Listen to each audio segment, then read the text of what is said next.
संस्कृति विश्ववारा, हमारा ऋग्वेद कहता है दुनिया की सबसे प्राचीनतम कृति। उसमें कहा गया कि ये संस्कृति इस धरती पर पैदा होने वाली प्रथम संस्कृति है और श्रेष्ठ संस्कृति है।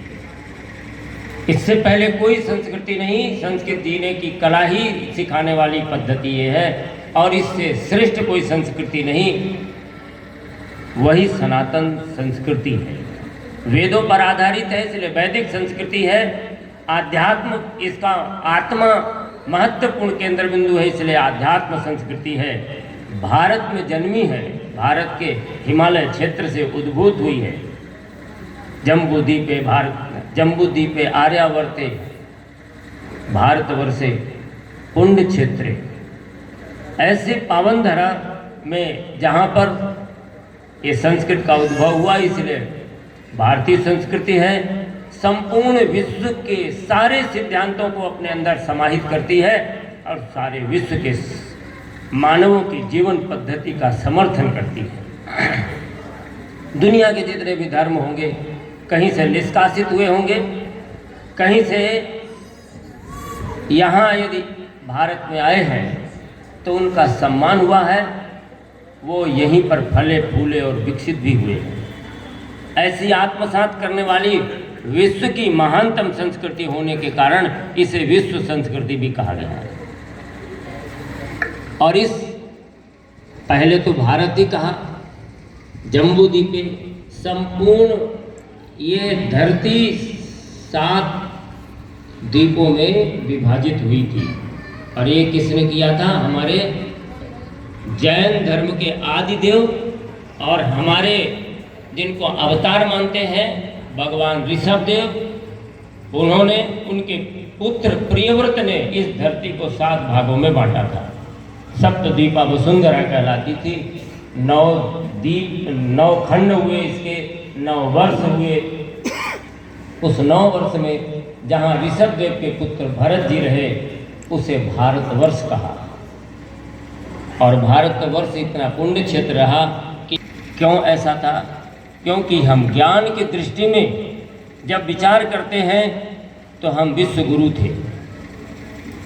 संपूर्ण दुनिया में ज्ञान देने का काम इसी सनातन संस्कृति ने किया है। वेद ही ज्ञान है। वेद विद धातु से बना है, ज्ञान माने वेद माने ज्ञान।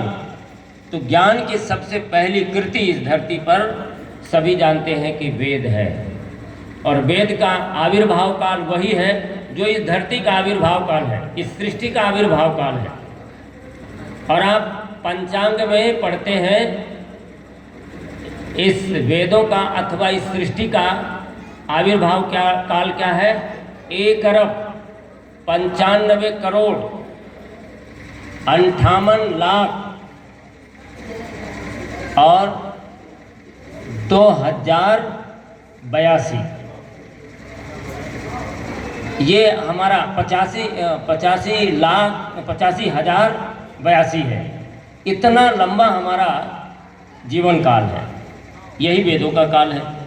2 अरब धरती की उत्पत्ति हमारे रेडियम पद्धति से या कार्बन पद्धति से जब वैज्ञानिक भी निकालते हैं तो यही समय बताते हैं।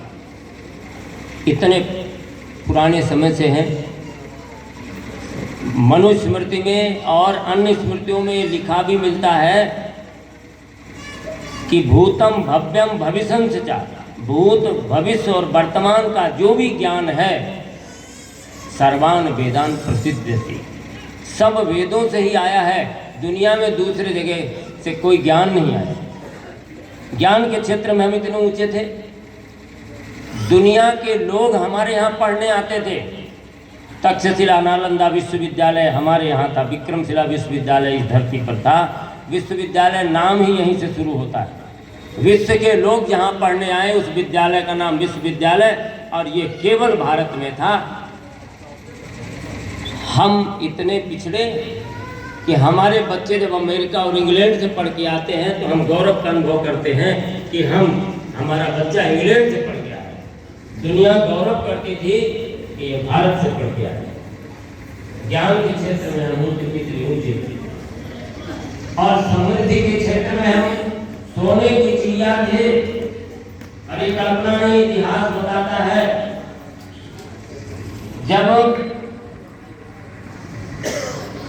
हमारे अंग्रेज के एक जिन्होंने शिक्षा को दिया, एक मैकाले, लॉर्ड मैकाले ने जब यहाँ समीक्षा करने भारत में आए तो तत्कालीन समय में जो रिपोर्ट प्रस्तुत किया था वो ये कहा कि इंग्लैंड की जितनी भी संपदा है वह भारत के एक प्रदेश गुजरात के एक जिले सूरत के बराबर भी नहीं है। बड़ा आश्चर्य हुआ अंग्रेजों को, इतना संपन्न भारत है। तभी भारत पर निगाह लगाई और अंग्रेजों ने अपनी कंपनियां खोली और इसके बाद इस देश को गुलाम बनाने तक पहुंचाया।